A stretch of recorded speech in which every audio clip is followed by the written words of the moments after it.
Dobrodošli v Showcastu. Moje ime je Petra Kalan in to je še vedno prvi slovenski podcast, ki ima ime bolj šokantno od vsebine. Danes je v moji družbi najmlajša gostja do sedaj, kar pa zagotovo ne pomeni, da ima najmanj izkušenj, kajti njen življenjepis priča o tem, da ima res že bogato igralsko zgodovino in verjamem, da je polna tudi kakšnih modrosti. Z mano je Gaja Filač. Lepo pozdravljena. Živijo, hvala za povabilo. Lepo biti tu. Imaš kaj treme takole pred takimi intervjuji? Načeloma ja, ampak zdaj trenutno ne, ker si zelo prijetna in zelo sproščena in me to pomirja. Zdaj, za začetek jaz vsakega gosta prosim, če sabo prinese 3 take osebne predmete. Tudi tebe sem prosila. Ja. In kaj imava dan? No tako, mi dve sva sicer malo bova pofejkali, ne? Niso vsi predmeti moji, zato ker sem enega pozabila doma, ampak ena stvar, ki je v bistvu, sem si jo sposodila, ampak je zame zelo pomembna, je dnevnik. Recimo, da je to moj dnevnik. Moj dnevnik je velik in črn. Jaz povem, kaj o tem? Ja, prosim. Jaz sem začela v bistvu zadnje 3 leta se poslužujem metode jutranjih zapisov. Prebrala sem v eni knjigi Umetnikova pot, ena sicer kar precej poučna. Na momente mogoče malo zna biti tudi patetična knjiga, ampak vseeno ima par zelo zanimivih smernic za življenje.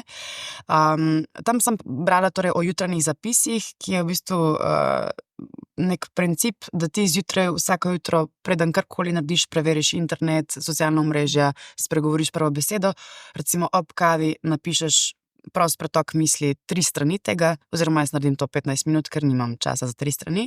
Skratka, ja, ta dnevnik je meni lifesaver, po domače povedano, in mi zelo pomaga. Pa kdaj bereš za nazaj? Ja, ampak probam ne, zato ker me kar prizadanejo stvari. Zato ker noter pustim neke občutke ali pa neka obdobja, ki jih mogoče ne želim več pogrevati. In mi je fajn, da na ta način, ko jih ubesedam in jim dam nek material, ostanejo v preteklosti in grem jaz lahko bolj osvobojena naprej. Tako da ja, ni velikrat fajn, da to... Včasih se pa zgodi, ja. Ampak je kar šokantno, ko bereš za nazaj. Se ne prepoznaš kdaj, da si to sploh ti? Ja, pa kdaj si tako na kakšne situacije, na katere danes ne gledaš več tako usodno, pa pogledaš za nazaj, pa si tako, ojoj, to je bilo res boleče, ali pa to je bilo res traumatično, ali pa kaj sem jaz takrat doživljala zaradi tega človeka, ne, na katerega danes gledam povsem drugače, na tak način.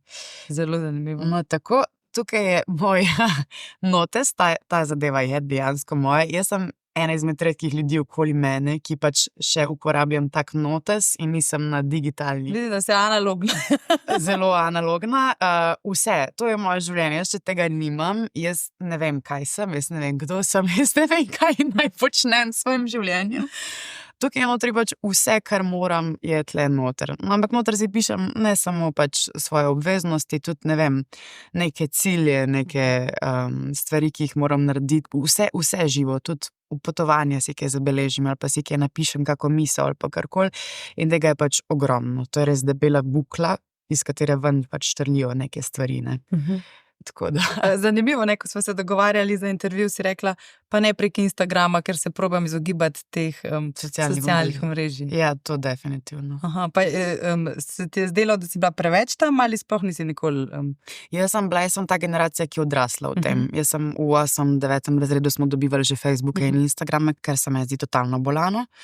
In jaz sem dolgo časa s tem odraščala in jaz sem tudi odrasla na tak način, da je to zame je bilo to zame prvo sredstvo, mislim, eno izmed glavnih sredstev sporazumevanja, dejtanja, česarkoli, spoznavanja drugih ljudi, pridobivanja informacij. Jaz nisem šla čez to, recimo moji sestri, ki sta 10-15 let starejši od mene, oni dve nista odraščali s tem, oni dve sta točno vedeli, kaj je ta pristni stik, a ne, in pol, ko so prišla ta socialna omrežja, sta bili tako, okej, kaj je to, kako se to točno uporablja.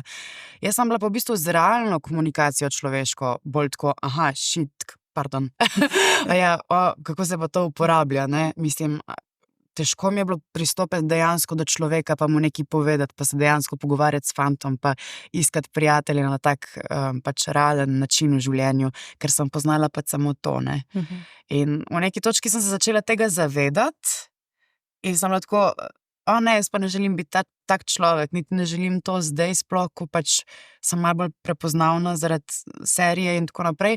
Ne želim tega sporočila med mlade širiti, ne želim na svojih socialnih omrežjih pač viseti cele dneve in deliti z ljudmi vse, kar se mi dogaja in tako naprej, ker želim širiti to sporočilo, da dajte iti pač v življenju malo naokoli in doživljati neke stvari in ne imeti skozi telefona s sabo. In dajte se zavedati, da je prav, da ene stvari v življenju ostanejo samo vaše. In sploh, da pač se ne polaga toliko te vrednosti na ta socialna omrežja, ki so pač toksična in tako širijo popolnoma napačne in izprijene vrednote, velikrat in ideale in ne vem kaj še vse, in pa so generacije, ki odraščajo s tem in najprej imamo kup depresij in ljudi, ki jemljajo antidepresive in imajo stiske in tesnobe in mislijo, da niso dovolj dobri in podobno. Poprosti, zagovorila sem Ne, se. zelo, kot sem rekla, zelo veliko modrosti premoreš, ne. Pa je to mogoče, se ti zdi splošen pogled že prihaja v tvojo generacijo, ali si ti mogoče bolj individualni predstavnik takega mišljenja? Meni se zdi, da sem bolj individualni predstavnik. Mogoče se mi zdi tudi, da je to malo odvisno od tega, kakšen človek si.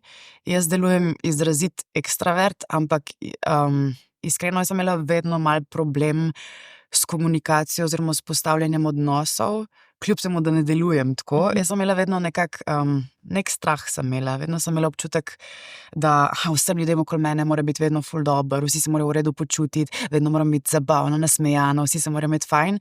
In posledično sem šla včasih kar res v čisti drug ekstrem in sicer v totalno osamo. Ne? In nisem enostavno znala sploh najti te neke zlate sredine med tem, da si pač samo človek in da samo bivaš in da ne rabiš biti neki ekstra ali pa neki ne vem kaj. In ja, posledično so bila ta socialna omrežja zame veliko bolj so vplivala name, no. Ampak ja, se mi zdi pa, da nasplošno en del moje generacije se mi zdi, da se je totalno vrgel ta influencerski baziram svoj imidž na socialnih omrežjih vibe, ne, torej, da to nekateri zelo spretno izrabljajo in pač vsaka jim čast, čist cool. Ja, drugi del generacije se mi zdi pa, da se je malo smeril to, da mogoče pa to ni najbolj zdrava zadeva in mogoče to ni način, na kakršen bi morali ljudje funkcionirati.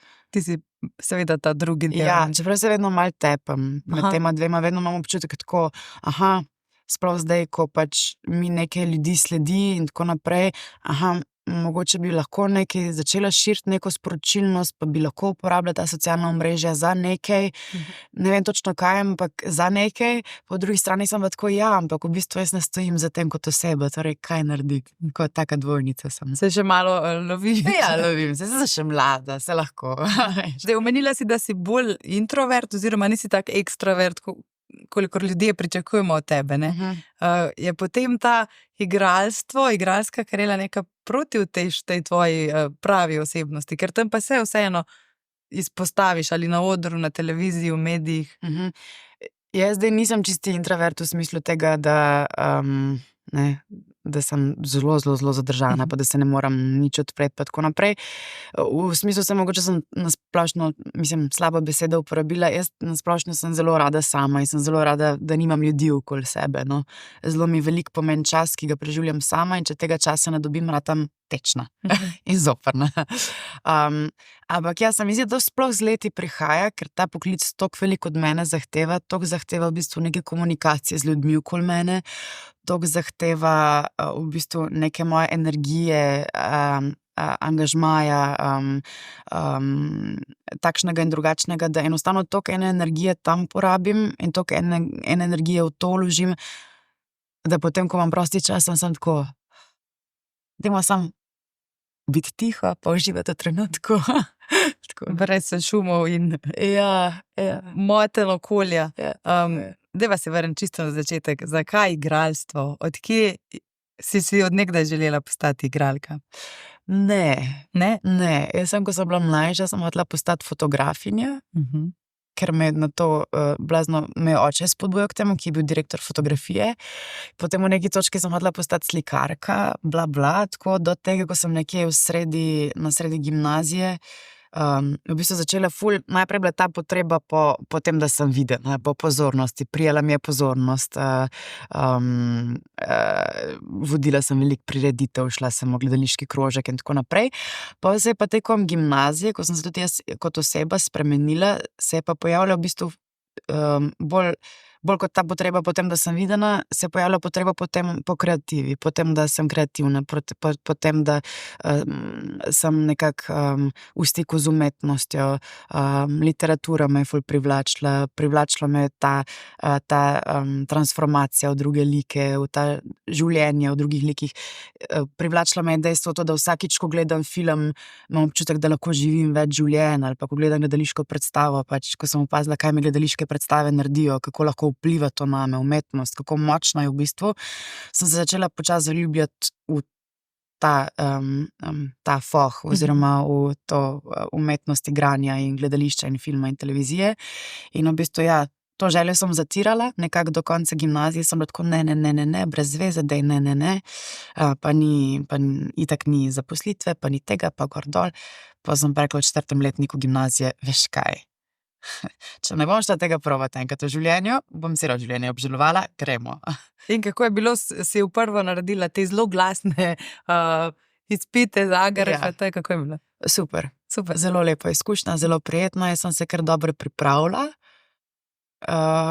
ker sem perfekcionist po naravi, in je bilo zelo prijetno. Jaz sem prišla noter, povedala, so me poslali ven, naslednji sem prišla noter, odigrala še nekaj v parih, nekaj povedala, sem šla ven in to je bilo to. Jaz nisem imela nobenih teh zloglasnih, recimo napotkov, da naj bom mleko, kečap ali karkoli. To sem slišala od nekje, pa ne vem, ali se je to res zgodilo. To se govori, ne? To se govori, ampak mislim, da za vse tiste mogoče je fajn, da povem, ki to zdaj gledajo, pa bi si mogoče razmišljali o tem, da bi šli probati na spremne izpite. To je zgolj provokacija, ne zaradi tega, da bi oni preizkušali tvoj talent, pa ti res znaš biti kečap, pa paradižnik cel ali paradižnik v mezgi ali karkoli. Oni samo preizkušajo, kako se ti znajdeš. In nič ni narobe pri tem. Pač edino pomembno je to, da ne zatrokiraš, ampak da si pustiš igrati, ne? Ker to je point tega poklica, da se igraš. A kako pomembne pa so veze mogoče v tem, da prideš na akademijo? Velikokrat se govori, da itak pridejo samo tisti, ki imajo veze, da je tako malo vpisnih mest. Jaz ne bi rekla, da so veze pomembne. Ne vem, kaj se sicer dogaja v ozadju, ampak meni se zdi, da ne. Je pa pač enostavno res, mogoče to ljudje s tem povežejo, da otroci, ki pač odraščajo v družini igralcev, režiserjev ali pa karkoli, so že od malega v stiku s tem in spremljajo proces svojih staršev, delo svojih staršev, in je velikokrat logično nekako, da pol stopijo po teh poteh, mislim, da grejo v to smer tudi oni, ne? Ker jim je to blizu, ne? Ker jim je to blizu in tudi oni so malo mogoče korak pred ostalimi, zaradi tega, ker lahko opazujejo pač svoje starše in se pogovarjajo z njimi o tem in jih vprašajo za kakšne napotke in tako naprej, tako da mislim, da niso tle zveze, kot da ti pomagajo, da ti prideš brez talenta gor na akademijo, ampak mogoče zgolj zaradi tega, ker pač nosiš neke izkušnje za sabo, ki jih drugi, ki nimajo staršev v tem poklicu, pač mogoče nimajo. Zdaj omenila sem, imaš že vrsto vlog za sabo, vrsto izkušenj, si gledališka igralka, televizijska voditeljica, celo, ne? Tukaj imamo eno skupno točko. Kaj si raje, izpraševalka ali izprašanka? Izpraševalka. Ker imam pod kontrolo stvari. Potem seveda ne moremo mimo, da igraš v eni zelo priljubljeni seriji. Tako. Prej je prišla naša Andreja, bila čisto navdušena, da si gostja. Koliko je takih lepih izkušenj zdaj v zadnjih časih, ko se pojavljaš vse v teh bolj komercialnih vodah? Je, velikih je. Pa meni je to tako lepo. Sploh, ko vidim, ko zagledam človeka, ki me pogleda in mu grejo usta v nasmeh. Ne vem, tako, sploh, ko me velikokrat vprašajo tako, ja pa zdaj pa si slavna, pa te nadlegujejo, pa ne vem, kaj pa si mislim, ne, v Sloveniji tak, mislim, ne moreš biti slaven, lahko si prepoznaven. In to ni tako, da te paparaci čakajo pred pač vhodom v tvoj svoj blog, ampak pač enostavno ljudje ti samo namenijo več nasmeškov, kdaj te kdo govori, kdaj ti kdo kaj pove, a ne, tako, ker se je tole zgodilo pred snemanjem. Meni to polepša dan in polepša mi življenje in to mi je smisel, zakaj delam te stvari, da mi pač, da mi ljudje, ne vem, da mi povejo, da jim je nekaj dober, da jim na nek način popestrim dan ali pa večer ali pa, ne, to mi je zelo ljubo. Zdaj v seriji ne igraš mlado Laro. Koliko Lare je v Gaji in koliko Gaje je v Lari? Ste si podobni? Na to vprašanje vsakič drugače odgovorim, po mojem že malo schizofrena delujem. Tako, jaz sem na začetku mislila, da sva si zelo podobni, zdaj vedno bolj mislim, da sva si vedno manj podobni. Podobni sva si v nekih, bi rekla, mogoče izkušnjah. Podobni sva si v tem, da sva obe izgubili očeta. Jaz sem bila stara 9 let, Lara je bila malo starejša in obe poznava to izgubo in poznava občutke, s katerimi v bistvu hodiš skozi življenje ves čas. Te občutki ne grejo nikoli stran. Neka prazna lukenca je vedno tam, ki se je ne da zapolniti. Posledično sva si tudi podobni v tem odnosu z mamo, ker mama je v najinih obeh življenjih v neki točki prevzela vlogo očeta in mame.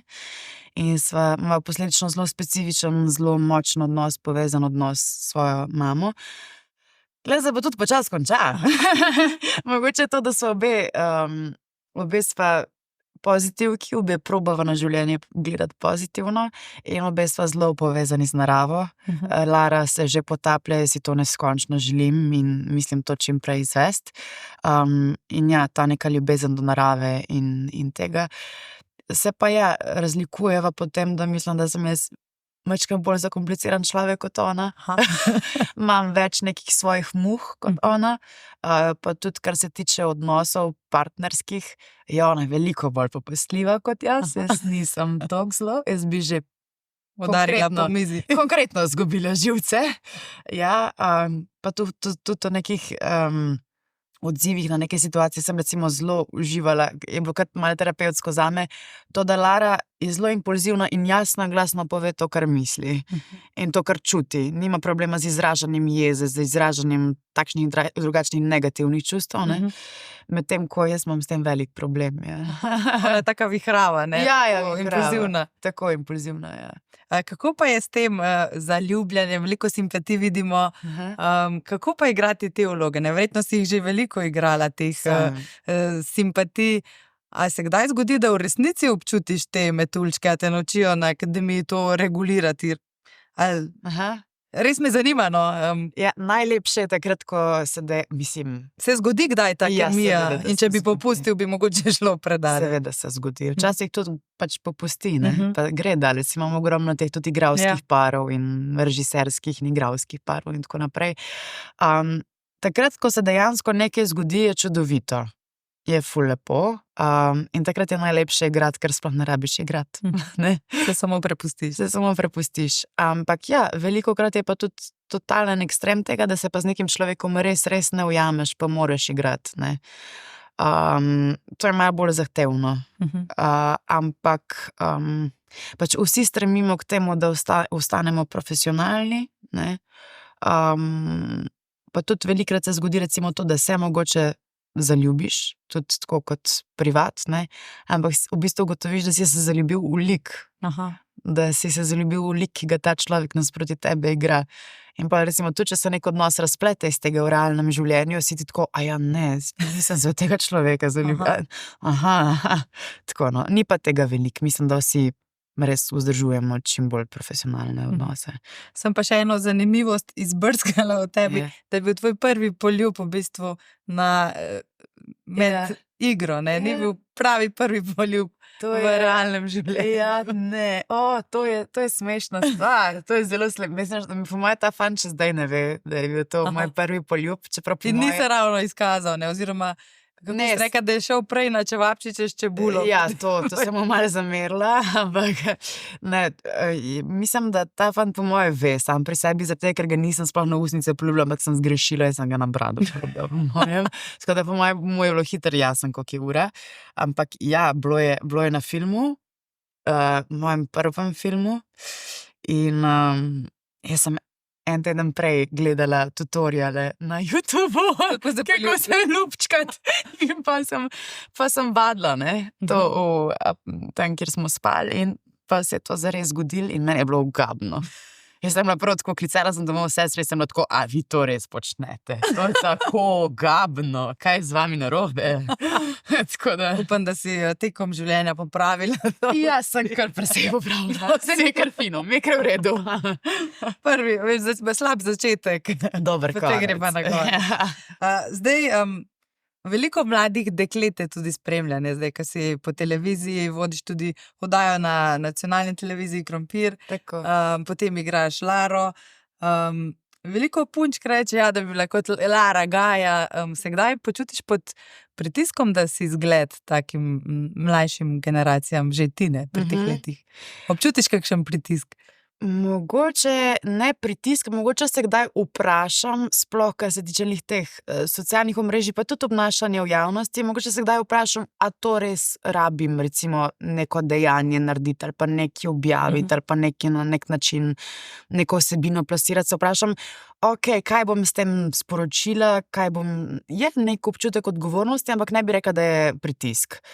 V bistvu je nek prijeten občutek. V bistvu je nek občutek, da mogoče pa lahko nekaj povem, mogoče lahko svojih izkušenj iz tega, do česar sem prišla, mogoče pa lahko nekomu nekaj dam, kar mu bo v življenju pomagalo. Nek svoj uvid ali pa ne vem, neko svojo izkušnjo povem ali pa karkoli, pa nikakor, da se imam za nekega ful izkušenega človeka, nekega guruja. Vem, da so se mi dogajale stvari, ki se zdaj dogajajo vsem mladim, in so bile nekatere stvari, so šle v zelo ekstremne stvari in tako, in se mi mogoče zdi, da lahko kdaj pa nekomu pomagam. Pa se mi zdi, da imam vse neko zdravo mentaliteto, kar se tiče nekega življenja, odnosa do samega sebe, odnosa do drugih in tako naprej, ki bi ga rada širila, oziroma vsaj, ko imam priložnost, da pač delam v tej smeri.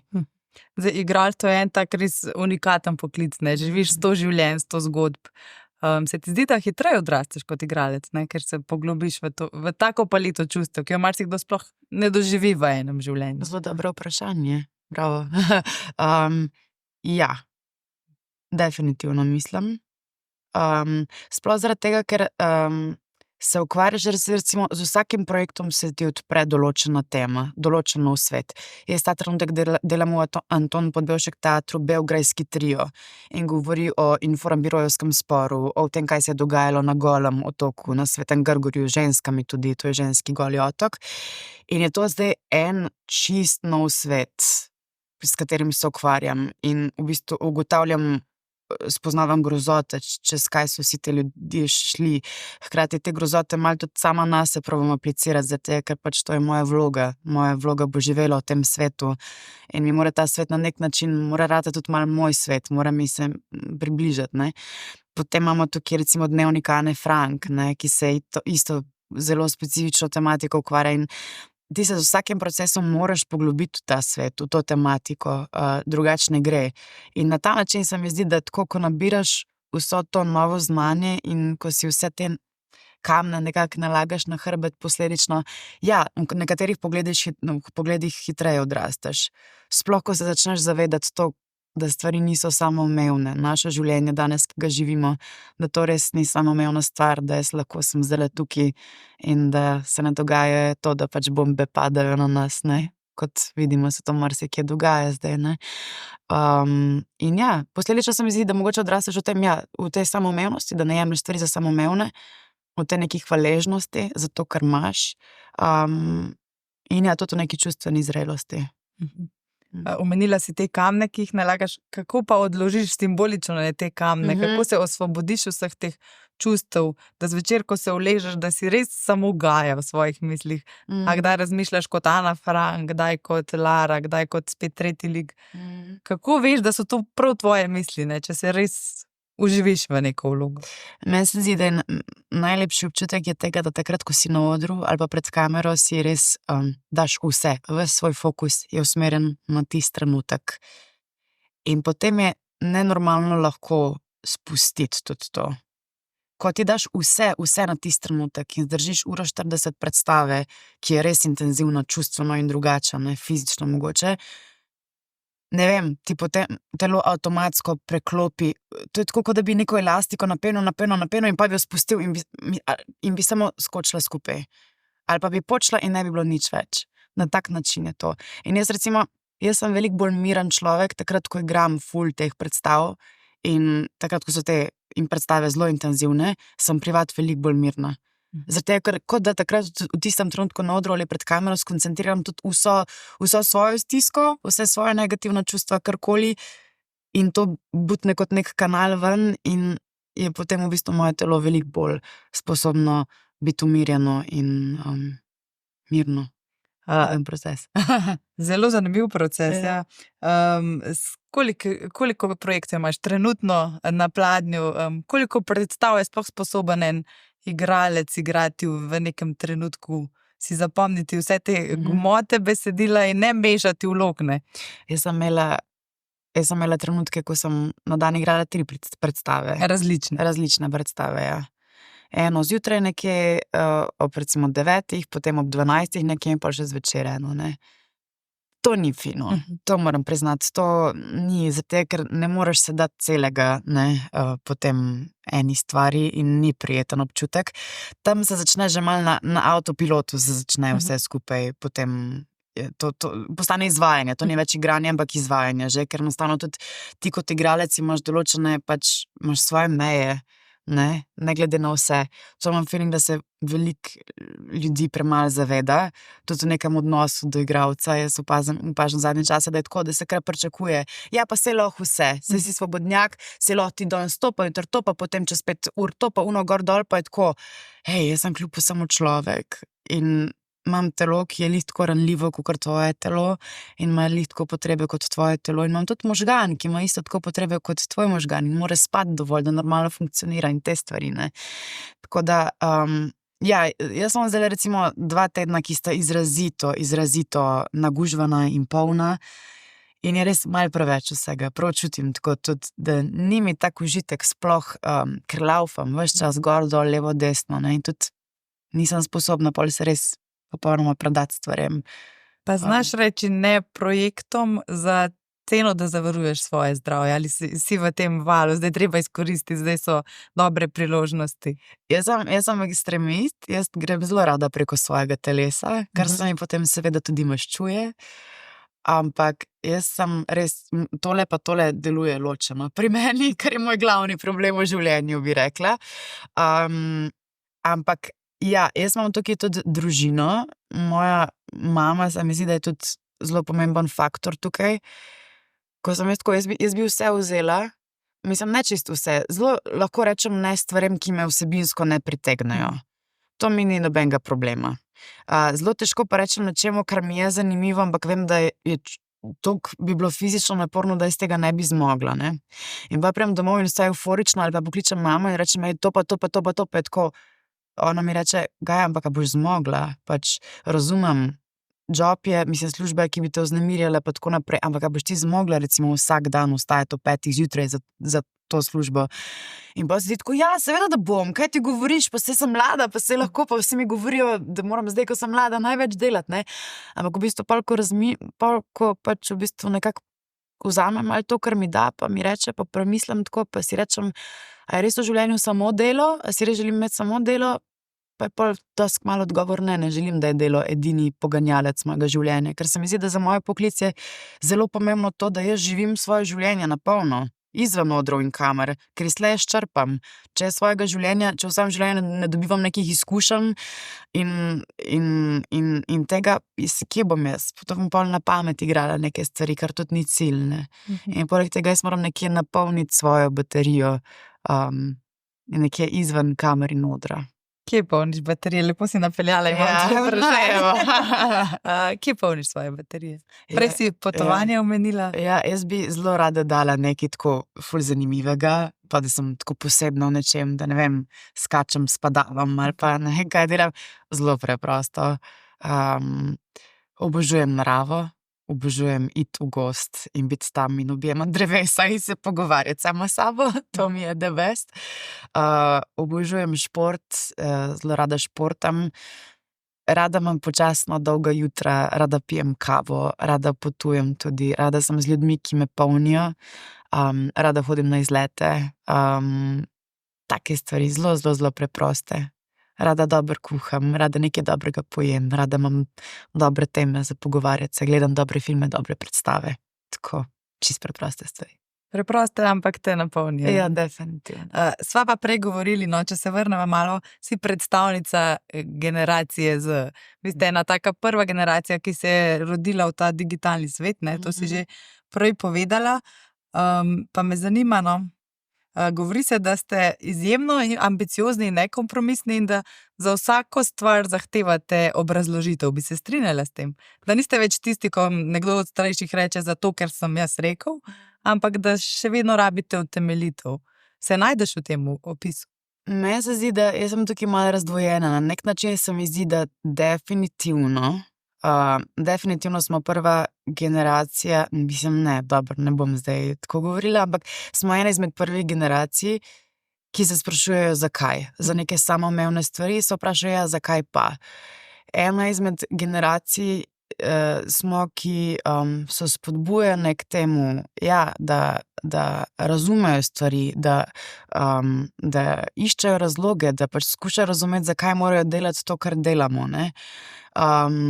In ena izmed generacij smo tudi, kjer je dobro biti glasen, kjer je dobro nekaj povedati, kjer je dobro biti tudi drugačen, kjer je dobro spregovoriti. In to se mi zdi velik plus.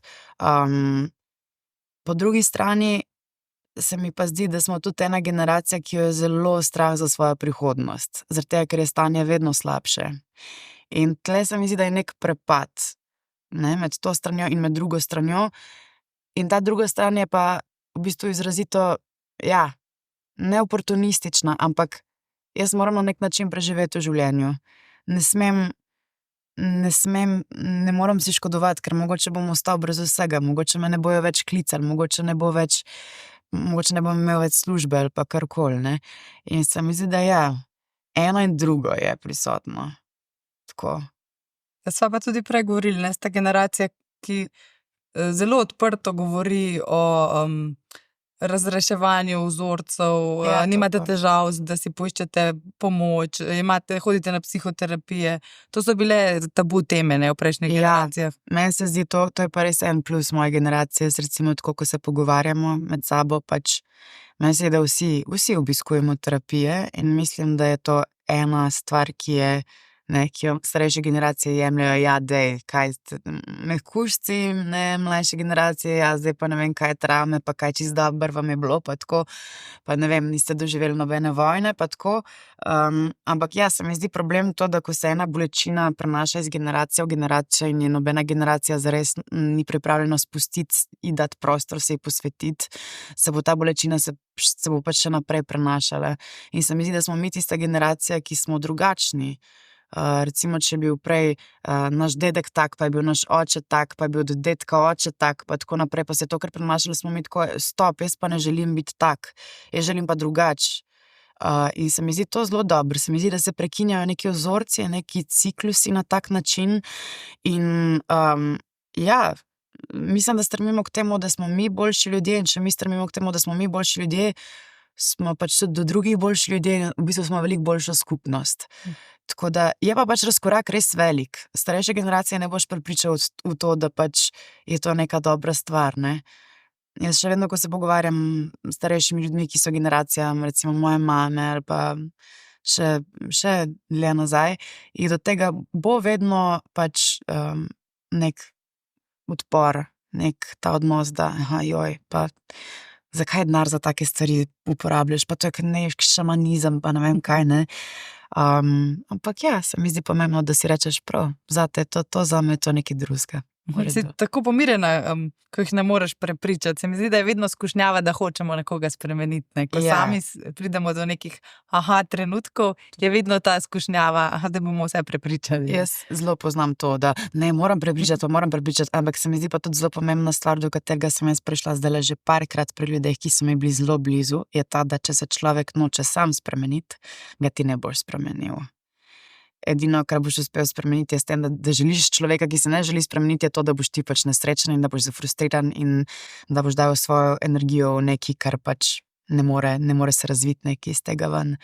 Tako da mislim, da ima vsak človek neko odgovornost, da ne vem, vsaj to, da se odloči, da ni to, jaz sem nesrečen, pa jaz imam take travme, pa tako naprej, pa ne, pač odpri vrata, poišči pomoč, pomagaj si, ker samo s tem, da boš ti tudi, se mi zdi to prelaganje krivde na starše, pa zaradi staršev sem jaz nesrečna, pa zaradi staršev imam take vzorce, pa ne vem kaj. Vsak starš na nek način poškoduje svojega otroka, to je dejstvo. Tudi jaz, če bom imela otroka, ga bom, ne glede na to, koliko dober starš bom probala biti, v nekih svojih trenutkih bom na nek način poškodovala tega otroka. To je pač, temu se ne moreš izogati. Ampak mislim, da je na vsakem potem nasledniku, na njem je to, da pač reče si, moj starš je naredil tako, kot je in proti temu ne moram nič več, ker to se je zgodilo v otroštvu, ampak na meni je pa zdaj to, ali bom to pač na nek način spremenil v sebi, a bom tudi spremenil, kako bom jaz to naprej peljal, ne, to je pa stvar posameznika. Zdaj omenila si vseeno otroke, si kdaj nekje v prihodnosti predstavljaš, da boš mama? Vem, da si takrat hvaležna vprašanje, ampak ne, pa se je prav, zanimivo vprašanje. Jaz sem definitivno zelo družinski človek, zelo bi si želela v neki točki imeti svojo družinsko celico in svoje jedro in svoje sidro, zelo hrepenim potem. Ampak z otroki bom pa še malo počakala. Ampak definitivno je to moja želja. Prej si omenila, imaš 2 sestri, ena je tudi igralka, ne? Se kdaj zatečeš po te igralske nasvete, koliko ti je ona pomagala? Vseeno je nekoliko starejša, ne? Ima več izkušenj. Tudi skupaj igrata. Zadnje čase skozi naj hočejo skupaj imeti povsod in jaz še živiva skupaj in tako in pol je tako, dej pet že stran, no. V bistvu ne komunicirava kaj dost o tem. Jaz se mogoče za nasvet bolj glede nekih ponudb vprašam, mogoče kdaj za kakšno mnenje vprašam glede neke ponudbe, za igralske nasvete se pa ne sprašujeva. Ne? Ne. Zaradi tega, ker je ni vedno najbolj lahko, pa najbolj 2 sestri igralki, pa super, pa tako naprej. Ni vedno lahko, zaradi tega, ker se midve gledava v popolnoma drugačnih pač lučeh, no. Jaz njo poznam do potankosti, ona mene pozna do potankosti in je čuden. Pač čuden je, kaj igrava skupaj, kaj ti probaš zdaj nek lik tle igrati, kaj ti... Tako da v bistvu ugotavljava, da je nekako za najin odnos boljše to, da pač, ne vem, mogoče se zatečeva po neko objektivnejše mnenje, ne, kakor pa tako, tudi lažje te prizadanejo kritike, ki ti jih dajo domači, kakor pa kritike, ki ti jih dajo drugi ljudje. Tako da, to je zanimivo. Zelo. Kako pa si s kritikami? Jih težko sprejmeš, se učiš tega? Veliko jih je verjetno v tvojem poklicu, ne? Kritike so ena taka, mislim, da nikoli ni najlepše sprejeti kritiko. Nikoli ni najlepši občutek. Ampak mislim, da je to ena stvar, da jaz sem zelo pozdravljam kritike, ampak če so konstruktivne, če imajo razlog, da so tam in če so plasirane na način, ki ni napadalen, ki je človeški. In če so plasirane na način, da so usmerjene v dobro nekega celega projekta. Ker dogajajo se pač stvari, danes zjutraj so se mi tudi dogajale, da pač so igralci, ki nekako pač kritike iz nekih drugih razlogov plasirajo, ne.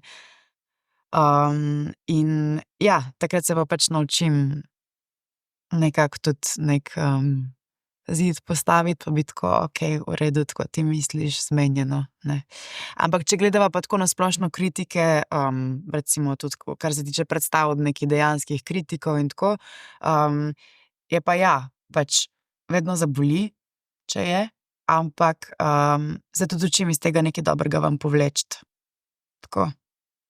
Se kdaj dovoliš in prebereš kakšne te spletne komentarje? Sem jih, ja. Nikoli več. Pa je krut svet, ne? Ja, to je pa krut svet, ampak je tudi tako blazno neumen svet, čisto iskreno. Svet, katerega del ne želim biti, ker mi je bizarno. Mislim, bizarno mi je to, da na način, kako so te kritike plasirane, da so blazno res tako nizkotne, da se uporabljajo take besede, ki jih v življenju jaz ne bi izgovorila nobenemu človeku. Da so tudi te kritike z namenom tam, da pač te ljudje opozorijo nase in da je pač popularen biti na teh omrežjih, ne. Da je popularno biti čim bolj glasen, čim bolj krut. In jaz si mislim tudi tako, pač sploh se mi zdi tako, te ljudje so tako, si predstavljam neki ljudje starejši, mogoče, verjamem, ali pa tudi ne, saj nima veze. Ampak tako, ko pogledam recimo sebe, jaz sem bila stara takrat, ko smo snemali Skrito v raju, 23 let, kar pomeni 23-letna punca sem bila, ki se je prvič soočila z nekim takim projektom. Pač bilo mi je naporno, dogajalo se mi je vse živo. V zasebnem življenju sem šla tudi čez prekinitve nekih odnosov, gore teksta, utrujena sem bila, vsak dan ob 4 so bila vstajanja. In tako, da nimajo ljudje neke empatije, da vsaj na nek konstruktiven način plasirajo neke svoje pomisleke ali pa neke stvari, ki jim niso všeč, to me zelo žalosti. Ne, ampak istočasno si mislim, ja, kar se tiče tega, nimam kaj za narediti, razen to, da pač jaz na tak način ne podajam svojega mnenja in svojih kritik, no. In da tega ne bereš. Ja, in da tega ne daš berem, to. vrednosti. Ja, tako, točno to. Ja, nič, Gaja, midve sva prišli do konca najnemu pogovoru. Preživeli sva dobro. Preživeli sva. Jaz za konec vedno pripravim 3 ene take potencialne časopisne naslove za svoje goste, ki so čisto plod moje domišljije. Dobro. Pa potem pokomentiramo, če je možno, da bomo to kdaj brali v mojem gostu. Prvi naslov je takle. Gaja Filač navdušila z glavno vlogo v celovečernem filmu. Če bo to za prihodnost, Ja. sem zelo vesela. Kakšen žanr bi bil?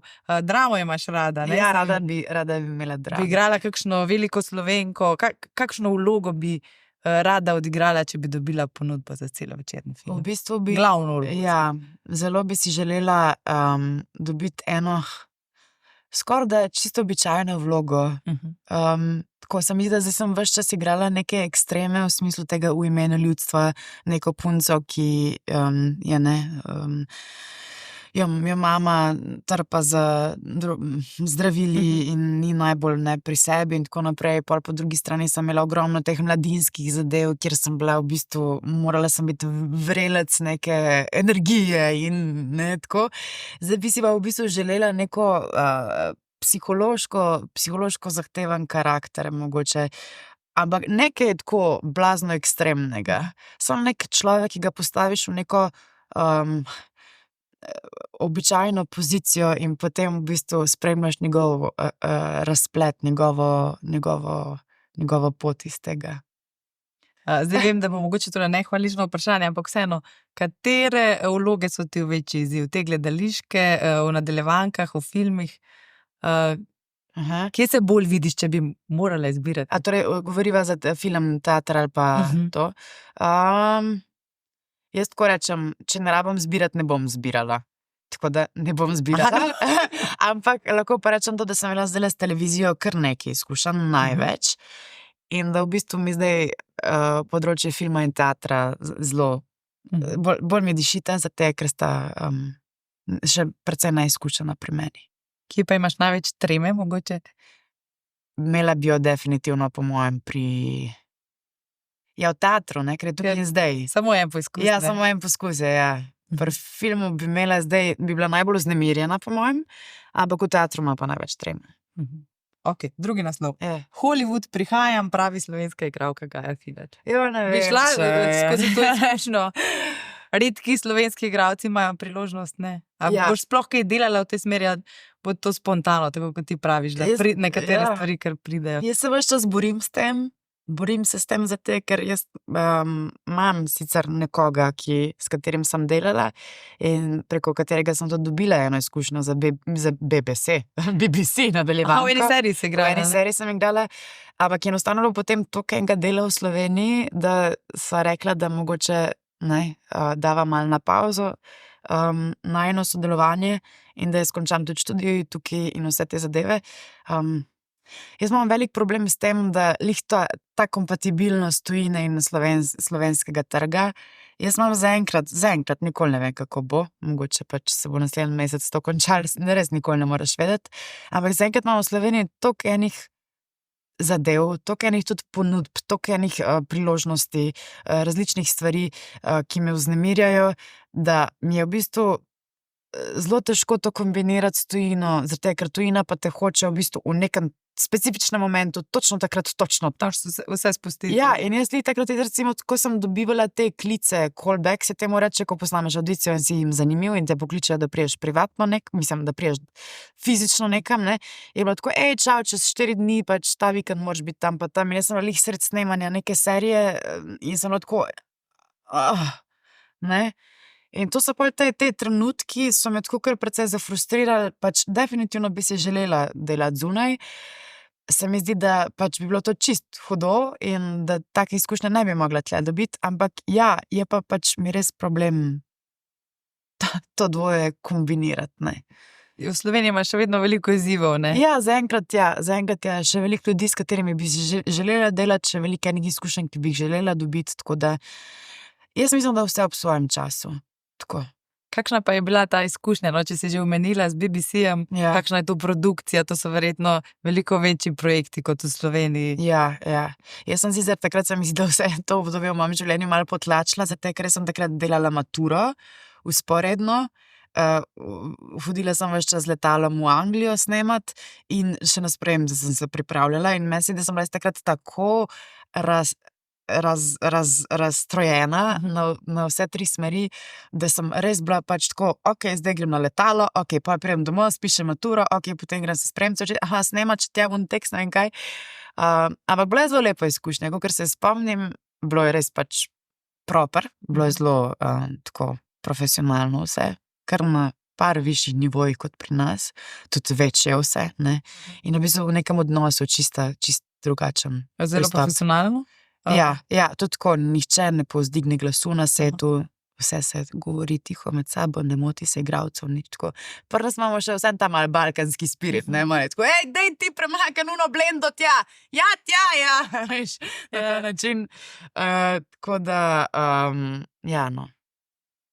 Potem pa še zadnji naslov, zdaj danes te nisem nič spraševala o najljubših igralcih, filmih, ker vem, da tega nimaš, se nočeš opredeljevati.